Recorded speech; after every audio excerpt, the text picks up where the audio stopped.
This is Still Here Hollywood's 10-Minute Takes, bite-sized chapters of our favorite chats with the stars. Hi, I'm Steve Kmetko, and here's the second of 7 chapters with actor Steven Weber from Wings and Chicago Med. Hey, listen, I like a little pulp in my water. In my milk. Chunky milk. Chunky milk. Very good. How did you originally find your way into this?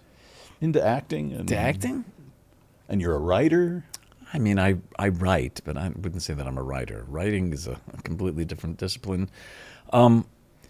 I found my way in as a kid, as a young, hammy kid trying to impress adults, probably because of my parents' life in show business. I was trying to get their affection, and so I knew a lot of their references, and so I read a lot of film books and TV books, and I was able to comport myself to their contemporaries by talking about early TV that I could not have watched, but they were, and doing the requisite kind of corny impressions. So I was performing at an early age for affirmation, and then began to do school plays at a young age, and then my parents were able to get me auditions for commercials, and so I did a few commercials which actually ran in the 60s, in the era of the 60-second commercial.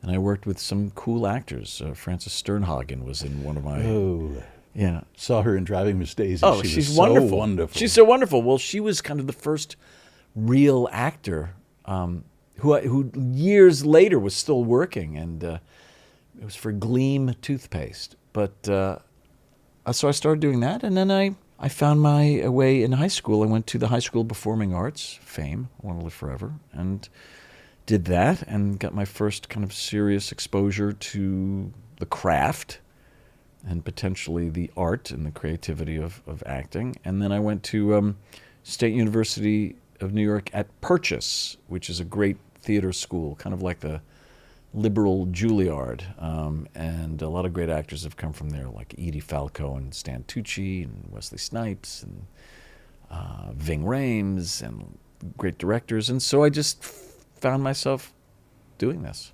A liberal Juilliard? That's what I like to say. Yeah, well, a liberal Juilliard in the sense that it was less of a conservatory, less up its own, can I say ass? Yeah. Less up its own ass. And its nose wasn't in the air. Listen, it cost a lot less, and it was the only school I got into.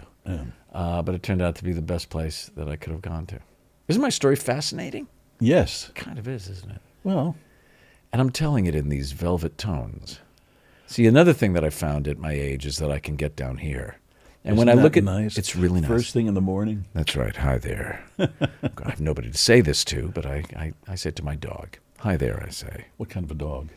Her name is Cat the dog, and she is Jack Russell mixed with a dachshund. Oh my God! Well, she's not as the dachshund cuts the psychosis, so she's muscly and fast, but she's fairly calm, like me.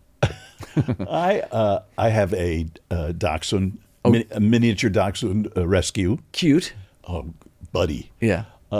He came with the name Shiitake. Okay. But I said, no, I can't have a shiitake. You can't have a shiitake. And I have a rat terrier. And okay. Named Sophie. She's a rescue too. And do they get along? They get along great. I'm being encouraged to get another dog to keep her company, but it's hard. How old is? She's about 6. Cat the dog? Cat the dog? Cat the dog is about 6. I had a cat named Kitty Carlisle. Now, wait a minute. That's not... So you and I can appreciate that. Kitty Carlisle. I'm gay. Yeah. Jesus. My Stop using that as an excuse. It's commendable now. Now, finally. Lucky bastard. Hey. I lost a job once because of it. Yeah. Now, where's that person? I don't know, and I don't care. And they're straight. Yes. Yeah. Let's see, where was I? I don't know. Cat the dog, Kitty Carlisle, and you're gay. We'll be right back. Stay tuned. Stay tuned. If that doesn't get them to stay tuned. What do you have a particular role or project that you worked on that is a favorite that you think of most fondly? For pure kind of satisfaction about, I guess, executing what it is that I do, what I have been trying to do, would be on the show Studio 60 on the Sunset Strip, which was an Aaron Sorkin show, which ran for one season, could have used at least one more. But it was a great show with Matthew Perry and Brad Whitford and Amanda Peet and a bunch of amazing actors. And I had a great supporting role on it that was perfectly written, and for some reason I was able to do it in a way that gives me great satisfaction. That's something that I can watch and not whinge while I'm watching. That was a good one. I've done some theater, which has given me great satisfaction. I'm not saying I was particularly good in it, but it was so satisfying to do. I did The Producers on Broadway for about 10 months, and that was sensational. Every possible, sensational is the word, every possible sensation that you associate with being in a Broadway musical and something like that, which was at the time still so popular and taking New York by storm, that was incredibly satisfying and amazing. I loved that show. It was a great show. Mel Brooks did a great job on it. He certainly did, and it wasn't just him. It was everybody involved, Yeah. And it was an eye-opening experience on a lot of levels. To see the machinations backstage, literally, the technical team, the crew, the swings. I learned so much. The ensemble. I learned so much about what goes into the making of a show on that scale. It was truly incredible. It was great. I remember sitting in the audience, and it was, you were enveloped, by the laughter and the God. applause, Yeah. and there was a thunderstorm going on outside, and a loud clap of thunder that Nathan Lane proceeded to play off of. Of course. And it was hysterical. Hysterical. Yeah.